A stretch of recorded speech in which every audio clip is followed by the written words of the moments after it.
শিক্ষা হবে কোরআন।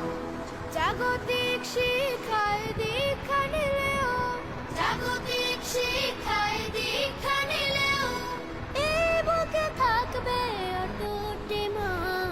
আমাদের সিলেবাস হবে ইসলাম, আমাদের শিক্ষা হবে কোরআন।